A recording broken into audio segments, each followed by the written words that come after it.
Gente, eu tava vendo aqui uma diva que tem um canal que tava falando sobre as problemáticas, né, das artes que eram feitas no tempo passado. Então, ela tava vindo com alguns exemplos, como um livro, né, que era distribuído nas escolas públicas. Inclusive, eu até tive acesso a esse livro, que tem como título Menina Bonita do Laço de Fita, conteúdos como de Monteiro Lobato, e ela estava também dando exemplo de algumas músicas, como por exemplo uma Golaço, e algumas também do, acho que Gilberto Gil, e que mostrava, né, características racistas, violência contra a mulher e tudo mais.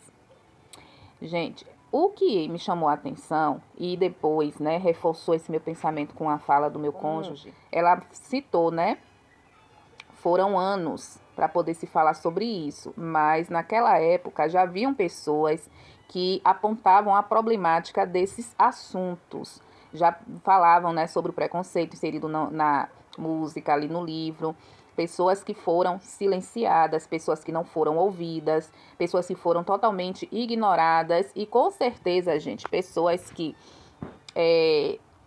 foram desqualificadas, né, para poder falar sobre o assunto, porque isso acontece muito, né? Eles desmerecem a pessoa, eles fazem todo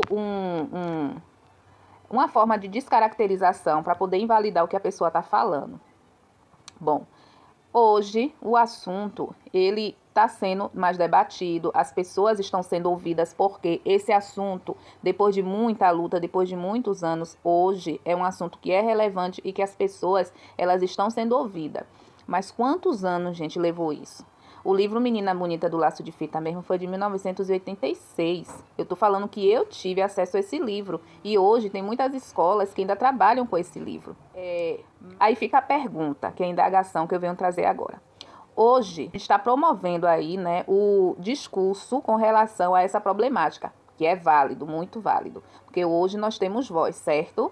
Mas por que não estender isso aos tempos atuais também?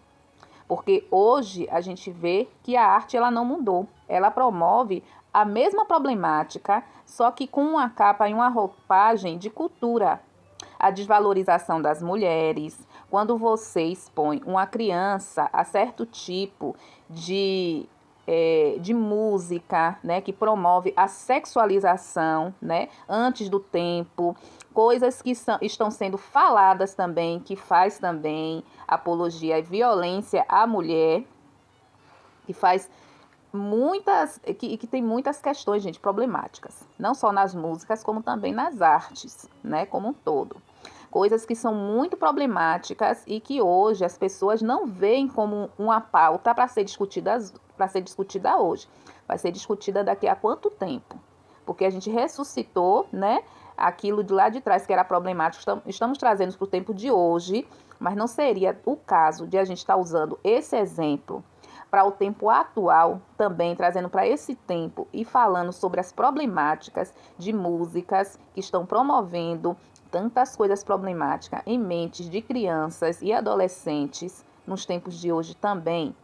Porque a gente foi criado, né, com essa mente, o que eu acredito que nos tempos atuais teve que ser feito um trabalho árduo para desconstruir tudo isso na mente. A geração de hoje, graças a Deus, já não tem tanto essa mente desse tempo, né, que já passou.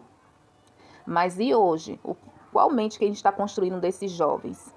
O que é que está sendo construído através dessas supostas artes? Porque hoje parece que a desvalorização, né, com relação à boa cultura, à boa arte, à boa música, ela está sendo totalmente ignorada quando a gente sabe que tudo isso é o que promove o pensamento dos jovens que amanhã será o adulto.